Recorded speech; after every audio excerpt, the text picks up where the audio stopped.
Okay, so before we get into this, I'm just gonna let this clip speak for itself.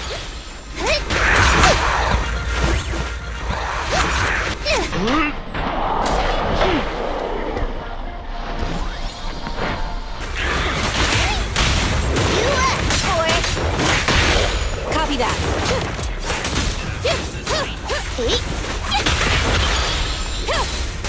Take it easy. Get out of my way.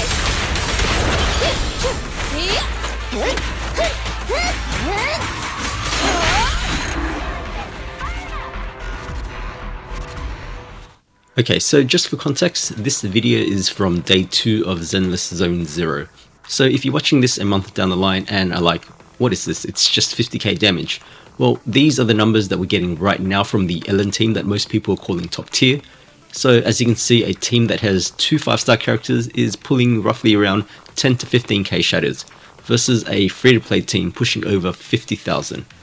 And yes, those numbers are outside of Hollow Zero, so if you're curious about how much damage it actually does inside Hollow Zero with the right buffs, well, here's my achievement for dealing over 500k damage in one hit. And here's my current progress in Shiyu defense using a mix of level 30 and 40 characters with some level 10 characters sprinkled in. So we're talking off-elemental teams that are just brute forcing their way through the content. So how am I doing this? Well, 2 words: Assault+Disorder. So the reason that I wanted to make sure to specify that this is early game is because this could very well change later down the line once we get better gear.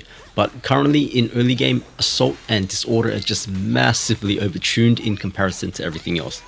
The thing about raw DPS is that it requires good crit ratios and attack substats, which is really hard to find this early in the game. And you really don't want to be wasting power grinding drivers at this point when you're better off using it on Ascension material. Whereas with anomaly damage, you can take full advantage of anomalies without the need for these crit substats. It also helps that Assault is just so busted right now, dealing 20 to 30k by itself. So to explain anomalies, you've got 5 variants of elemental damage: physical, lightning, fire, ice, and ether. And when you attack an enemy with one of these elements, it's going to build up a meter that you can see next to their health bar. It's this little circle meter here, and once it fills up, an anomaly will then trigger for that element. You can build up multiple anomalies at the same time, and each type will have its own meter. Only one meter will be displayed at a time, but it will persist in the background. So you can see a meter jump back and forth between different elements if you yourself jump between different elemental attacks. The one that we are interested in for these examples is going to be physical, which triggers the assault effect, in which its proc is essentially just a massive physical damage nuke. The physical anomaly also places a secondary effect on your target called flinch, and this is a debuff that deals no damage but increases the amount of days that a target takes. The second anomaly that we're interested in is going to be fire for burn, electric for shock, or ether for corruption. And that's because these have the damage over time component from these anomalies. So what isn't explained very well in the game is what happens when you trigger 2 anomalies at the same time. Essentially, it pops both anomalies and triggers a nuke based on what was applied to the enemy. When you've got a damage over time on the enemy, it causes all the damage that is still left to occur instantly, and in turn removes the dot. But the reason why I feel as though the Assault Disorder is so overtuned is that when you think about it, blowing up the dot is just front loading that damage.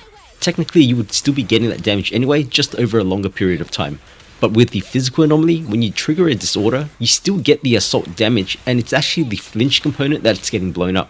You're still getting 100% of your assault damage and then the disorder on top of it. In comparison to, let's say, you applying shock and then you trigger disorder with burn, your burn proc does no damage because the moment it procs, it triggers disorder and it calculates off of the burn and shock damage.